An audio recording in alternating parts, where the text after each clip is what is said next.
तो स्वागत है आप सभी का हमारे इस यूट्यूब चैनल में स्टडी विद गिरी सिस्टर्स। तो हमने जैसे आपसे प्रॉमिस किया था कि हम एक्सरसाइज सॉल्व भी लाएंगे, फुल सॉल्यूशन लाएंगे उसके साथ, तो ताकि आपको सुविधा हो और जो बच्चे ट्यूशन नहीं ले पा रहे हैं या नहीं लेते हैं उनको किसी तरह का कुछ प्रॉब्लम ना हो, क्योंकि इस तरह का प्रॉब्लम हमने भी कभी फेस किया था और हमें अच्छी तरह से याद भी है कि हमें कितना ऐसा लगता था कि कभी कोई कुछ अच्छा बता देता, कुछ सोल्यूशन बता देता तो शायद हमें सुविधा होती। पर आप बिल्कुल भी घबराइए नहीं, हम सभी आपके साथ हैं और चाहते हैं कि आप जल्दी से ये सब एक्सरसाइज को सॉल्व करिए और अच्छे से स्टडी करिए ताकि फुल मार्क्स आए आपके और फ्यूचर भी आपका काफ़ी ब्राइट हो। तो चलिए इसी आशा और उम्मीद के साथ हम स्टार्ट करते हैं हमारा exercise full solution sound chapter का एक्सरसाइज 7, ठीक है, जो आपके फिजिकल साइंस क्लास 9 का है चैप्टर। तो हम सबसे पहले एमसीक्यू से स्टार्ट करते हैं, ठीक है। तो एमसीक्यू में जैसे मैं यहाँ पर आपके सामने यहाँ पे रख दे रही हूँ, आपको सुविधा होगा देखने में। जैसे है स्टार्टिंग है हमारा फर्स्ट क्वेश्चन है, ध्वनि का वेग सबसे अधिक होता है किस में होता है, ठोस में, द्रव में, गैस में, या इनमें से किसी में नहीं, कोई नहीं है। तो राइट आंसर होगा ठोस, ठीक है। उसके बाद देखिए ध्वनि की तीव्रता अधिक होने पर ध्वनि की प्रबलता होती है, किसमें ध्वनि की प्रबलता होती है। मान लीजिए तीव्रता अधिक यदि इंटेंसिटी ज़्यादा हो जाए तो क्या अधिक हो सकता है, उसकी प्रबलता अधिक हो सकती है, ठीक है। थर्ड नंबर है, विभिन्न स्वरों का तरंग रूप होता है, विभिन्न स्वरों का तरंग रूप अलग अलग हो सकता है, यानी भिन्न भिन्न हो सकता है, ठीक है। चौथा नंबर का आंसर होगा, प्रतिध्वनि सुनने के लिए परावर्तक तल और श्रोता के बीच की दूरी कितनी होनी चाहिए। इनमें से कोई नहीं, राइट आंसर हमारा जो है 16 मीटर शायद है। तो आवृत्ति यानी कि फ्रीक्वेंसी की इकाई क्या होती है, हर्ट्ज होती है। हर्ट्ज जो साइंटिस्ट थे ना उनके नाम पे रखा गया है, हर्ट्ज होता है राइट आंसर, ठीक है। नेक्स्ट है हमारे पास कि तरंग दैर्घ्य की एसआई इकाई है, एसआई इकाई क्या है, मीटर है, ठीक है, दिख रहे हैं आप लोग अच्छे से। और इकोकार्डियोग्राफी जो होता है मेडिकल साइंस में, तो शरीर के किस अंग की जानकारी मिलती है, वो हमारे हृदय की यानी हार्ट की जानकारी मिलती है, राइट आंसर होगा हृदय। सुरीली ध्वनि होती है, कैसी होती है सुरीली ध्वनि, उच्च आवृत्ति की होती है, ठीक है। मनुष्य की सुनने की सीमा होती है 0 से 120 डेसिबल्स के बीच में, इससे ज़्यादा होने पे क्या होगा, वो ध्वनि नहीं होगी, वो सुरीली नहीं होगी, वो कैसी हो जाएगी, वो पीड़ादायक हो जाएगी, मीन्स क्या हो जाएगा, नॉइज हो रहा है, यानी कि नॉइज पोल्यूशन का नाम दे दिया जाता है। मनुष्य के कर्ण के मुख्य भाग होते हैं 3, ठीक है। तो ये एमसीक्यू हो गया। अब फिलिप्स में हमारे पास है, मैं फिलिप्स के आंसर यहाँ पे आप लोग को लिख दे रही हूँ ताकि अच्छे से दिखाई दे। हमारे पास जो क्वेश्चन है, ध्वनि की तीव्रता मापते हैं, किस में मापते हैं, राइट आंसर होगा डेसिबल्स में, डेसिबल्स, ठीक है, सॉरी, हाँ, इसमें मापते हैं। सेकेंड नंबर का होगा, ध्वनि और श्रोता के बीच की दूरी किसके होता है, के वर्ग के विलोमानुपाती होता है, ठीक है, के वर्ग के विलोमानुपाती होता है, यानी इन्वर्सली प्रोपोर्शनल, ठीक है। राइट आंसर ये होगा, V इज इक्वल टू होता है lambda by t, where lambda is the wavelength of the sound, T is the time and V is the velocity of sound, ठीक है। और उसके बाद है हमारे पास क्वेश्चन कि सुरीली ध्वनि क्या होती है, कर्णप्रिय होती है, जो कानों को अच्छी लगती है, ठीक है। किसी वस्तु के कंपन से ध्वनि की उत्पत्ति होती है, यानी कि वाइब्रेशन से उत्पत्ति होती है। देखिए सबके साउंड अलग अलग होते हैं हमारे शरीर में, यानी हम जितना भी आवाज़ निकालेंगे हम कहेंगे कि हाँ ये आपकी आवाज़ उनसे मैच करती है, पर किसी की आवाज़ किसी से मैच नहीं करती है। क्यों नहीं मैच करती है, क्योंकि सबके जो गले में जो कॉर्ड होता है जिसके कारण जो साउंड जो निकलता है या वो वाइब्रेशन के कारण ही निकलता है, तो सबके जो सुरीली जो ध्वनि निकलती है, इवन मैं भी आपसे बात कर रही हूँ उस ध्वनि के कारण ही हमारे बीच का कनेक्शन है, तो वो भी मेरी आवाज़ कहाँ से आ रही है या आपकी आवाज़ कहाँ से आती है, वो हमारे कॉर्ड के वाइब्रेशन की वजह से ही होता है, यानी कि कहीं ना कहीं भीतर में वाइब्रेशन होता है, एक कंपन होता है जिसके कारण ध्वनि उत्पन्न होती है। आप देखे होंगे क्या कि खाली भरा हुआ यदि कोई बकेट हो उस पर भी आप आवाज़ करेंगे, और फिलअप भरा हुआ जो बकेट हो उसमें भी आप आवाज़ करेंगे, दोनों के साउंड में कितना डिफरेंस हो गया। बहुत तरह के संसार के सारे जीवों, जितने जीवधारी हैं या जितने भी लोग हैं, सबके साउंड अलग अलग होते हैं, और सबके साउंड अलग अलग होते हैं, कारण वही है कि सबके गले का जो कॉर्ड की वाइब्रेशन अलग अलग प्रकार से होती है। ठीक है, तो ये तो हमने डिस्क्रिप्शन और अच्छे से आपके साउंड का जो हमने बनाया है वीडियो, उसमें आप अच्छे से समझ सकते हैं। नेक्स्ट है हमारे पास क्या, अति लघुत्तरीय प्रश्न यानी वेरी शॉर्ट टाइप। तो वेरी शॉर्ट टाइप में क्या है, नेक्स्ट है, हम सिर्फ मैं यहाँ सिर्फ आंसर लिख रही हूँ, ठीक है। Very short type, very short type, short type, ठीक है। इसका आंसर मैं यहाँ पे लिख रही हूँ। एक नंबर का क्या है, क्या ध्वनि ऊर्जा का एक रूप है?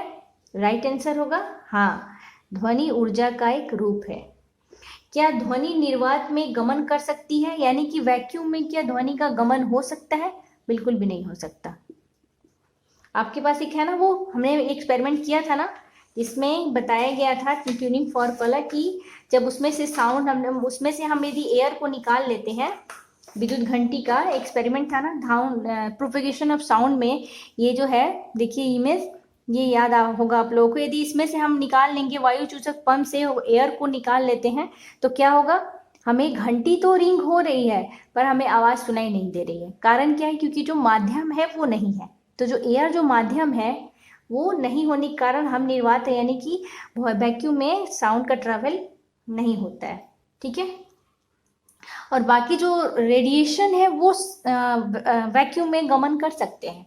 तो इन दोनों में डिफरेंसेस है, ये ध्यान रखने की बात है कि जो रेडिएशन वगैरह है वो वैक्यूम में ट्रैवल कर सकते हैं, लेकिन साउंड क्या है हमारे, जैसे लॉन्गिट्यूडनल वेव है, तो लॉन्गिट्यूडनल वेव जो साउंड का एक लॉन्गिट्यूडनल वेव में ही आता है साउंड, तो वो साउंड जो है वो वैक्यूम में गमन नहीं कर सकता, यानी ट्रैवल नहीं कर सकता है। तो यहाँ पर आंसर होगा नहीं, साउंड जो है वो वैक्यूम में ट्रैवल नहीं कर सकता है। नेक्स्ट क्वेश्चन है हमारे पास कि ध्वनि का संचरण किन किन माध्यमों से में हो सकता है? ध्वनि का संचरण हो सकता है ठोस, द्रव और गैस, यानी कि हम यहाँ पर लिख सकते हैं सॉलिड, ठोस, द्रव लिक्विड और गैस, ठीक है। तीनों माध्यम में हो सकता है। क्या मनुष्य पड़ा सर्व ध्वनि यानी अल्ट्रासाउंड सुन सकता है? नहीं, मनुष्य की सुनने की क्षमता नहीं है, ठीक है। तो 4 नंबर का हमारे पास आंसर होगा नहीं, नहीं सुन सकता। मनुष्य के लिए श्रव्य परास यानी कि रेंज ऑफ हियरिंग कितना है? तो रेंज ऑफ हियरिंग है मनुष्य का 22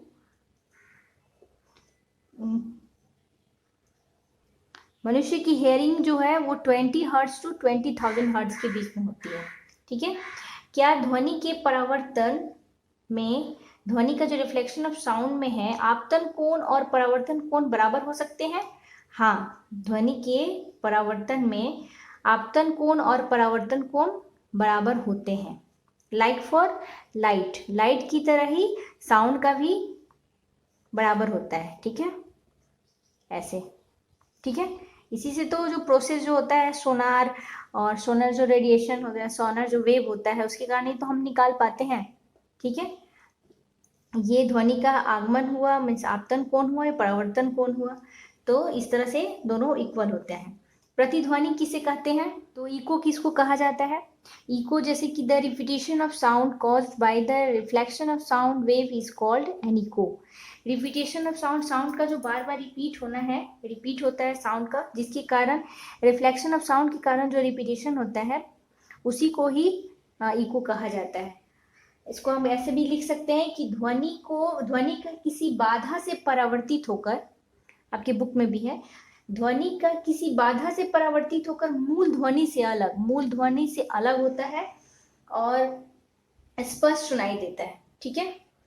मूल ध्वनि से अलग और स्पष्ट पुनः सुने जाने की घटना को ही ध्वनि का प्रतिध्वनि कहते हैं या कहलाता है।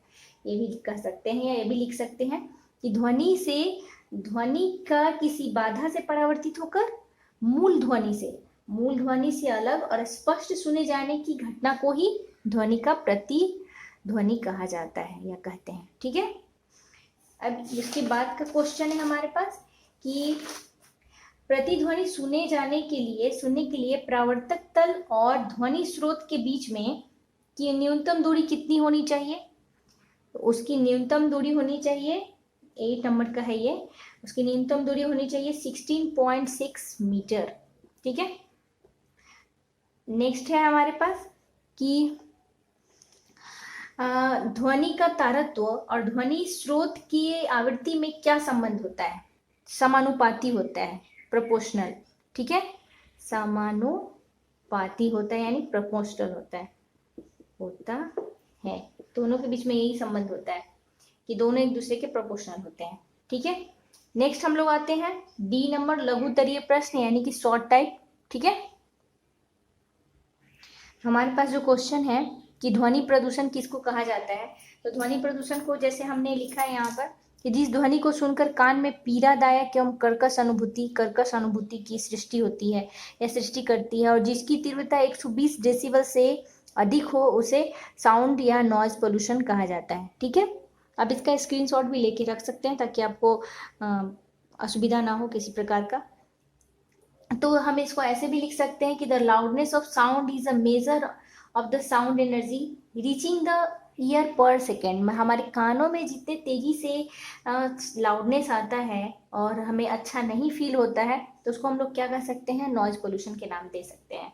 Greater the sound energy reaching our ears per second louder the sound will appear to be. हमारे जितनी तेजी से हमारे पास साउंड एनर्जी हमारे कानों के पास पर सेकेंड पहुंचता है उतना ही ज़्यादा तेजी से हमारे कानों में बहुत तेज की अनुभूति होती है। ठीक है, तो loudness of the sound depends on the, किस पर डिपेंड करता है, ये तो डिपेंड करता है कि amplitude of the sound wave की एम्पलीट्यूड पर डिपेंड करता है। तो हम लोग जानते ही हैं कि if the sound wave have a small amplitude, यदि स्मॉल एम्पलीट्यूड होगा तो साउंड क्या होगा, फेंट होगा, सॉफ्ट होगा, सुरीली होगी। ठीक है, other hand if the sound waves have a large amplitude, जिसका लार्ज एम्पलीट्यूड होगा तो then the sound will be loud, तो वहीं पर लाउडनेस होगा, यानी कि जिसकी 120 डेसिबल से जिसकी इंटेंसिटी ज़्यादा हो तो वो नॉइज पोल्यूशन का काम करता है, यानी उसको नॉइज पोल्यूशन कहा जाता है। ठीक है, नॉइज पोल्यूशन से क्या हो सकता है, नॉइज पोल्यूशन का जैसे क्वेश्चन है हमारे पास कि ध्वनि प्रदूषण के 2 प्रभावों को लिखिए, तो 2 प्रभाव क्या हो सकते हैं? इफेक्ट्स हो सकते हैं बहरापन, डिफनेस और स्नायु रोग भी हो सकते हैं, सिर में हमेशा के लिए पीड़ा भी हो सकती है और मानसिक बीमारियां भी हो सकती हैं। ठीक है, नेक्स्ट है हमारे पास क्वेश्चन क्या कि थर्ड नंबर क्वेश्चन है, थर्ड क्वेश्चन है कि ध्वनि प्रदूषण के नियंत्रण के 2 उपाय बताइए। तो 2 उपाय क्या हो सकते हैं कि कल कारखानों में ध्वनि विहीन यंत्रों का उपयोग करना चाहिए, उनका यंत्रों को लगाना चाहिए जिससे कि किसी प्रकार किसी असुविधा ना हो, और विज्ञापन द्वारा, जैसे आजकल तो एडवर्टाइजमेंट का जमाना है, तो एडवर्टाइजमेंट द्वारा लोगों को अवगत कराना चाहिए कि भाई पटाखे कम जलाएं, कम पटाएं, ताकि बच्चों को और जितने भी बूढ़ों को बहुत तेज साउंड यानी नॉइज पोल्यूशन ना हो। ठीक है, इस तरह से गवर्नमेंट हमारे आगे बहुत काम कर रही है, फिर भी हम सबका कर्तव्य यही बनता है कि हम किसी तरह का पोल्यूशन रोकें। हम इस धरती पे आए हैं सिर्फ इसलिए नहीं कि बस आए और चले गए, कुछ करने के लिए आए हैं तो कुछ अच्छा करें। ठीक है, तो एडवर्टीजमेंट के द्वारा लोगों को अवगत कराना चाहिए कि इस तरह की मानसिक बीमारियां हो सकती है, आप हमेशा के लिए डिफनेस हो सकता है, तो इस तरह के पोल्यूशन को ना फैलाया जाए। ठीक है, और जो चौथा क्वेश्चन है कि ध्वनि की गुणता किन कारकों पर डिपेंड करती है। ठीक है, यानी कि जो क्वालिटी है साउंड का उसका किस चीज़ पर डिपेंड करता है, उसका क्या फैक्टर्स होता है।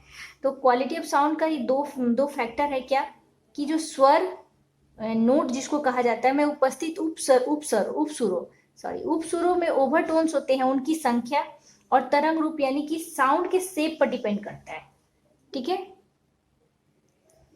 हम जैसा कि जानते हैं कि quality is the characteristics of A musical sound, musical sound की विशेषताएं होती है विच enables us to distinguish between the sounds of the same pitch and the loudness produced by the different musical instrument। Different musical instrument से अलग अलग प्रकार की जो साउंड्स आते हैं वो क्यों आते हैं, वो इसलिए आते हैं क्योंकि उनकी अलग अलग विशेषताएं होती है, उनके सुरों की संख्या अलग अलग होती है, उनके सुरों और उपसुरों की संख्या अलग होती है। और दूसरा क्या है कि the quality of musical sound depends on the shape of the sound wave, sound wave के शेप पर भी डिपेंड करता है। उसके वेव फॉर्म पर और वेव फॉर्म पर जिससे प्रोड्यूस होता है उस पर डिपेंड करता है। ठीक है, ये बात आप समझ लीजिए कि यदि मान लीजिए कि कोई एक फ्लूट बजा रहा हो और कोई एक वायलिन बजा रहा है, तो दोनों की सेम इंटेंसिटी से बजाए, लेकिन दोनों की सुरों के यानी कि दोनों की नोट्स और ओवरटोन्स की संख्या, उनका जो साउंड का शेप है वो अलग अलग होता है।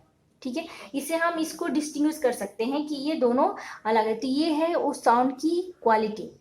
ठीक है, नेक्स्ट क्वेश्चन है हमारे पास कि सुरीली ध्वनि की दो विशेषताएं लिखिए। तो हम लिख सकते हैं, ऐसे भी लिख सकते हैं कि उनकी दो विशेषताएं हो सकती है, गुणता, तीव्रता यानी इंटेंसिटी, और क्वालिटी भी हो सकती है। या फिर ये भी लिख सकते हैं कि सुरीली ध्वनि की आवृत्ति, आयाम और तरंग दैर्ध्य में अचानक परिवर्तन नहीं होता है। सुरीली ध्वनि उच्च आवृत्ति की होती है, यानी उनकी फ्रीक्वेंसी हाई होती है। ठीक है, ये विशेषताएं भी दो लिख सकते हैं। सुरीली ध्वनि की उत्पत्ति ध्वनि के स्रोत के नियमित कंपन से होता है। ठीक है, तो ये हम उसके कैरेक्टरिस्टिक लिख सकते हैं। या फिर ये भी लिख सकते हैं कि उसकी इंटेंसिटी और गुणता के बारे में यानी कि क्वालिटी के बारे में भी लिख सकते हैं। ठीक है, जो आपके बुक में है। प्रतिध्वनि किसे कहते हैं, जैसे कि अभी अति लघुतरीय प्रश्न में मैंने बताया आप लोग कि प्रतिध्वनि किसे कहते हैं। उसके बाद अल्ट्रासोनिक साउंड का एक उपयोग लिखिए। तो अल्ट्रासोनिक साउंड का एक उपयोग क्या हो सकता है? अल्ट्रासोनिक साउंड का सबसे अच्छा उपयोग होता है हमारा सोनार, जो ट्रांसमीटर और डिटेक्टर होता है, जिसके कारण हम डिटेक्ट कर पाते हैं सागर की गहराई में। तो उसकी गहराई को देखना या फिर उसकी गहराई में क्या है, उसके डिटेक्शन में जो काम आता है सबसे बड़ा सोनार, उसका एक बहुत बड़ा लिख सकते हैं हम लोग यूजेस में।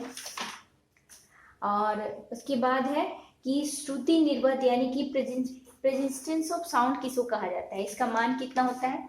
तो देखिए, रेजिस्टेंस ऑफ साउंड में हमारे पास है ये कि सेकेंड समय के शब्द की अनुभूति का स्थायित्व कहते हैं। मतलब आप सोचिए कि 1 सेकेंड के 10वें हिस्से को हम यदि नहीं सुनेंगे तो हम अच्छे से, हमारे माइंड में वो चीज़ नहीं रहेगा, जैसे लाइट की तरह ही। तो सेकेंड समय को शब्द की अनुभूति का अस्थायित्व काल कहते हैं।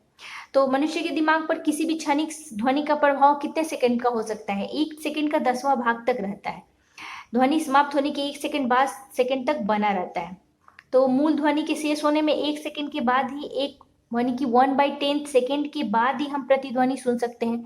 इससे पहले तो सुना नहीं जा सकता है। यदि मान लिया जाए कि श्रोता और परावर्तक तल के बीच की दूरी, इसको थोड़ा मैं और अच्छा से आप लोगों को जूम करके दिखा देती हूँ।